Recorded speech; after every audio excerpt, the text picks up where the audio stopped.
Hello friends, नमस्ते। कैसे हो आप सभी? आप लोगों का स्वागत है हमारे चैनल सोना स्टाइल पे। तो फ्रेंड्स, आपने बहुत सारी वीडियोस देखी होगी इंटरनेट पर मथुरा टूर की, लेकिन आज की इस स्पेशल वीडियो में मैं आप लोगों को बताने वाली हूँ कि कैसे एक बहुत कम बजट में और आसानी से आप मथुरा टूर कर सकते हैं। और मैं दावे के साथ कह सकती हूँ कि आपको इस वीडियो देखने के बाद दूसरे वीडियो देखने की जरूरत नहीं पड़ेगी, क्योंकि मैंने इस वीडियो में A to Z complete information दे रखी है। आपको बस ये वीडियो देखनी है और मथुरा के लिए निकल जाना है। तो जैसा कि आप सभी जानते हैं कि मथुरा हिंदू धर्म के सबसे धार्मिक स्थलों में से एक है, जो कि उत्तर प्रदेश राज्य में स्थित है। और ये भगवान श्री कृष्ण जी का जन्म स्थान है और यहाँ हर रोज हजारों लोग दर्शन के लिए आते हैं। तो वीडियो में आगे बढ़ने से पहले आपको मथुरा कैसे पहुँचना है ये जान लेते हैं। तो यदि आप मथुरा के आसपास से 200-300 किलोमीटर की दूरी से आ रहे हो तो आपको यहाँ तक आने की नॉर्मली बसेस मिल जाएंगी। बाय द वे फ्रेंड्स, यहाँ पर मथुरा स्टेशन भी है, तो यहाँ पर आप बाय ट्रेन भी आ सकते हो। फ्रेंड्स, मथुरा में कोई एयरपोर्ट नहीं है। यहाँ के नियरेस्ट एयरपोर्ट आगरा एयरपोर्ट आपको पड़ेगा, जो कि मथुरा से अराउंड 45 किलोमीटर की दूरी पर स्थित है।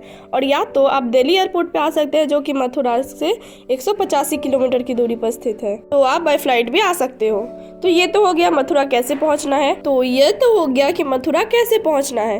अब बात करते हैं कि अगर आप मथुरा पहुंच जाते हैं, आपको ठहरना कहाँ है, वहाँ पर खाने पीने की क्या सुविधाएं हैं और किन किन मंदिरों में आप जा सकते हैं और श्री कृष्ण जी के दर्शन कर सकते हो। तो यदि आप बाय ट्रेन आना चाहते हैं तो आपको स्टेशन के बाहर ही बहुत सारे auto, e rickshaw and taxis मिल जाएंगी। तो यहाँ से आपको सीधे चले आना है श्री कृष्ण जन्मभूमि, जो कि आपको 3 से 4 किलोमीटर की दूरी पर पड़ेगा और आपको 15 से 20 मिनट का समय लगेगा। श्री कृष्ण जन्मभूमि आने से आपको 2 फायदे होंगे। पहला ये कि आपको यहाँ पे बहुत सारे होटल, धर्मशाला और गेस्ट हाउसेस भी देखने को मिल जाएंगे, तो आप लोग यहाँ पे रुकने की व्यवस्था बना सकते हो। और दूसरा यह है कि यहाँ पे मार्केट है, तो यहाँ पे आपको बहुत सारे ढाबे और रेस्टोरेंट्स देखने को मिल जाएंगे, तो आप यहाँ पे शुद्ध शाकाहारी भोजन कर सकते हैं। अगर हम अपनी बात करें कि हम लोग कहाँ पे रुके थे, तो हम लोग श्री कृष्ण जन्मभूमि में यहीं पे मंदिर के पास में ही अंतर्राष्ट्रीय विश्राम घर है। यह धर्मशाला काफी बढ़िया है। यहाँ पे पास में ही भोजनालय भी है, आप यहाँ पर आके पेट पूजा कर सकते हैं। आप यहाँ पे आ सकते हो। ये इन्होंने बाहर में गार्डनिंग भी की है। और अगर रूम की बात करें तो रूम भी बहुत साफ सुथरे होते हैं। और अगर मैं इस रूम के प्राइस की बात करूँ तो ये 1200 पर डे में मिल जाएंगे और ये इनका फिक्स प्राइस है। यहाँ पर कोई बार्गेनिंग नहीं होती है। और यदि आप यहाँ पे रूम बुक करवाना चाहते हैं तो आपको डायरेक्ट यहाँ के रिसेप्शन में जाना पड़ेगा। ऑफलाइन ही यहाँ पे बुकिंग होती है। और यदि आप अकेले आते हैं मथुरा तो यहाँ पर सिंगल बेड की भी बहुत सारी सुविधाएं हैं, जो कि AC रूम होते हैं। आपको 500 रुपए उसका किराया लगेगा। तो जो लोग बाय कार आते हैं उन लोगों को भी मैं यही एडवाइस देना चाहूंगी कि आपको सबसे पहले श्री कृष्ण जन्मभूमि आ जाना चाहिए, क्योंकि मंदिर के आसपास आपको बहुत सारी पार्किंग मिल जाएंगी, जहां पे आप पार्किंग में कार पार्क कर दीजिएगा और आगे मंदिर की तरफ प्रस्थान कीजिएगा। और मेरी तरफ से एक और एडवाइस आप लोगों के लिए रहेगी कि मथुरा में बहुत ज्यादा भीड़ जाम लगता है, तो इसीलिए कार को लेके बिल्कुल अंदर मत आइएगा। आप अपने पार्किंग में ही कार को रख दीजिएगा। तो आप बाय रिक्शा या फिर बाय ऑटो मथुरा घूम सकते हैं। तो फ्रेंड्स, यदि हम लोग बात करें कृष्ण जन्मभूमि मंदिर के बारे में, तो यह मंदिर उन्हीं जल कोठरियों के अंदर बनाया हुआ है जिनमें श्री कृष्ण जी का जन्म हुआ था। मंदिर काफी भव्य बनाया हुआ है, जिसका अंदाजा आपको बाहर से देखने को मिल जाएगा। मंदिर के अंदर कोई भी इलेक्ट्रॉनिक आइटम्स या फिर मोबाइल या फिर कैमरा अलाउड नहीं है, तो इसीलिए मैं आपको मंदिर के अंदर का कुछ भी नहीं दिखा सकती हूँ। मंदिर के बाहर आते ही आपको बहुत सारे क्लॉक रूम देखने को मिल जाते हैं, तो आप यहाँ पे अपने जितने भी इलेक्ट्रॉनिक आइटम्स है, जैसे कि फोन, कैमरा, पर्स वगैरह वगैरह, वो यहाँ पे आप जमा कर सकते हैं और फिर मंदिर के अंदर जाके दर्शन कर सकते हैं। यदि आप मंदिर के दर्शन करना चाहते हैं तो आपको आधा से पौन घंटे का समय लगेगा। मंदिर के टाइमिंग्स मैं नीचे लिख के दे दूंगी, आप यहाँ पे देख के समझ सकते हैं। यह मंदिर हर रोज खुला हुआ रहता है। यदि आप शाम के समय आते हैं तो यहाँ पर खूब अच्छी लाइटिंग होती है, आप देखेंगे तो आपका मन मोहित हो जाएगा। तो फ्रेंड्स, मंदिर से हार्डली 50 किलोमीटर की दूरी पर स्थित है पोटरा कुंड, जहाँ पे हर शाम आरती एंड फाउंटेन शो होता है।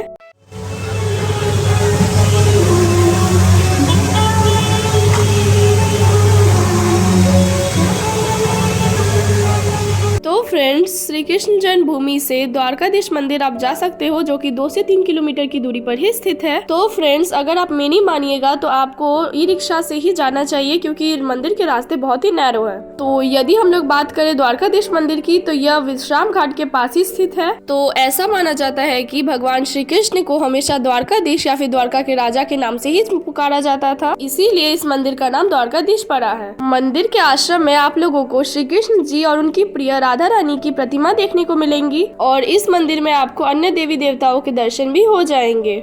मंदिर के अंदर बहुत ही सुंदर नक्काशी और चित्रकला का नमूना आपको देखने को मिल जाएगा। और इस मंदिर में तुलसी विवाह, जन्माष्टमी और होली काफी धूमधाम से मनाई जाती है। मंदिर की टाइमिंग है सुबह 6:30 बजे से 10:30 बजे तक, और शाम में है 4 बजे से 7 बजे तक। तो फ्रेंड्स, आप द्वारकाधीश मंदिर के बाद जा सकते हो कंस किला। कंस किला आपको 200 से 300 मीटर की दूरी पर ही पड़ेगा द्वारकाधीश मंदिर से। हाल फिलहाल में कंस किला की हालत कुछ खंडर जैसी है। यहाँ पर बहुत सारे आपको बंदर देखने को मिलेंगे, और इस किले से आपको बहुत ही अच्छा व्यू देखने को मिलेगा। तो यदि आप बच्चे या बुजुर्गों के साथ आते हो तो यहाँ आना स्किप भी कर सकते हो। अब कंस किला घूमने के बाद आप जा सकते हो विश्राम घाट। यह घाट आपको कंस किला से 5 मिनट की दूरी पर पड़ेगा।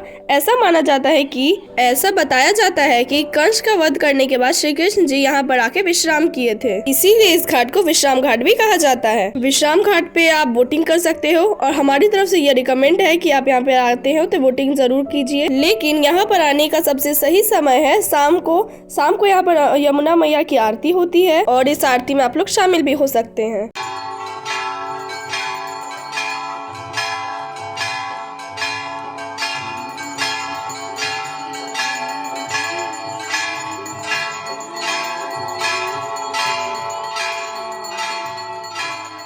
तो फ्रेंड्स, द्वारकाधीश, विश्राम घाट और कंस किला तीनों पास में है। तो मेरा यह रिकमेंड है कि आप यह तीनों जगह एक साथ ही विजिट कीजिएगा। तो फ्रेंड्स, विश्राम घाट के बाद आप जा सकते हैं बिड़ला मंदिर, जो कि आपको विश्राम घाट से 4 किलोमीटर की दूरी पर पड़ेगा। तो फ्रेंड्स, यह मंदिर विष्णु भगवान को समर्पित है, और मंदिर के मेन कक्ष में गीता के श्लोक लिखे हुए हैं, इसीलिए इस मंदिर को गीता मंदिर भी कहा जाता है। मंदिर काफी भव्य बनाया गया है और बहुत सुंदर नक्काशी की गई है। तो फ्रेंड्स, बिड़ला मंदिर के बाद आप जा सकते हो मथुरा म्यूजियम। तो यह म्यूजियम मथुरा गवर्नमेंट के द्वारा बनाया गया है, जिससे हम लोगों को अपनी संस्कृति कल्चर का जानकारी प्राप्त हो सके। इस कक्ष में आपको 6000 12वीं सदी के मूर्तियां देखने को मिलेंगी, और पिछले जमाने के कुछ कॉइन्स, स्क्रप्चर्स और बहुत सारी चीजें। मथुरा म्यूजियम में एडल्ट्स की एंट्री है 5 रुपए, बच्चों की एंट्री है 2 रुपए, और अगर आप कैमरा या फिर फोन ले जाना चाहते हैं तो 20 रुपए। वैसे मथुरा में कहावत है कि यदि आप कोई भी पत्थर फेंक के मारते हैं तो कोई न कोई मंदिर में जाके जरूर लगेगा। तो वैसे तो मथुरा फेमस है पेड़ों के लिए, तो आप यहाँ के सबसे फेमस शॉप विजवासी में जाकर कुछ पेड़ों भी ले सकते हैं अपने घरवासियों के लिए, और आपको यहाँ पे बहुत सारे तरीके के पेड़े और मिठाइयाँ देखने को मिलेंगे। तो आप यहाँ से अपने लिए या फिर अपने परिवारजनों के लिए लेकर जा सकते हैं। आप यहाँ पे खाने भी खा सकते हो, यहाँ पे बहुत अच्छे शुद्ध शाकाहारी खाना भी मिलता है, या फिर आप ढाबा पे भी खाना खा सकते हो। ढाबा का खाना भी बहुत स्वादिष्ट होता है। तो फ्रेंड्स, आप लोगों में से बहुत जन हमसे यह क्वेश्चन करते हैं कि मथुरा जाने का बेस्ट समय क्या होगा। तो मैं आप लोगों को ये बता दूं कि ये है हमारे कृष्ण कन्हैया बांके बिहारी जी लाल की नगरी। तो आप यहाँ पर भरो साल कभी भी आ सकते हैं, मगर सबसे बेस्ट समय रहेगा आपके लिए अक्टूबर टू मार्च। इसके अलावा यहाँ पे होली और जन्माष्टमी बहुत धूमधाम से मनाई जाती है। तो फ्रेंड्स, अब बात करते हैं फाइनल मुद्दे की कि आपको मथुरा घूमने में कितना बजट आएगा। तो मैं आप लोगों को पहले बता देती हूँ कि मथुरा में यहाँ पे आना, रहना, खाना और घूमना आपको बहुत ही बजट में पड़ेगा। आप यहाँ पे बहुत ही बजट में अच्छे से यहाँ पे घूम पाएंगे। तो अगर मैं आप लोगों को बता दूं कि मेरा कितना खर्चा आया था, तो मेरा खर्चा आया था होटल का 1200 रुपये और घूमने फिरने का 300 रुपये, जो ई रिक्शा, ऑटो वगैरह वगैरह हमने बुक किया था। खाने का हमें 1500 पड़ा था, और कुछ मिसलिनियस एक्सपेंसेस हम लोग ढूंढे या फिर आसपास के जो खर्चे हम लोग करते हैं छोटे मोटे, तो वो 500 अगर लेकर चले तो भी हमारा ज़्यादा खर्चा नहीं होगा। हम लोग 3000 से 3500 रुपये में 2 जन आराम से एक दिन घूम पाएंगे। अगर आप इसे डिवाइड करोगे 2 से तो आपको 1750 पर पर्सन किराया आएगा। तो फ्रेंड्स, इसमें मैंने किसी भी तरीके का टिकट का किराया नहीं जोड़ा है। जैसे कि किसी लोग पंजाब से आएंगे, कोई लोग दिल्ली से आएंगे, तो उन सब चीज़ों का हमने मतलब ट्रेन का, फ्लाइट का या फिर अपने कार के व्हीकल्स का किराया हमने नहीं जोड़ा है, क्योंकि उसका रफ देना हमें कोई पॉसिबल नहीं है। तो आप खुद से इसमें कुछ ऐड कर लीजिएगा और उसके बाद आप अपना फिनिश देखिएगा कि कितना बजट आता है। आई होप कि आपको इस वीडियो में सारी जानकारी प्राप्त हो गई हो। अगर फिर भी आपको कोई क्वेश्चन हो तो मेरे को आप कमेंट में ज़रूर बताइए, मैं आपको कमेंट में ज़रूर उसका जवाब दूंगी।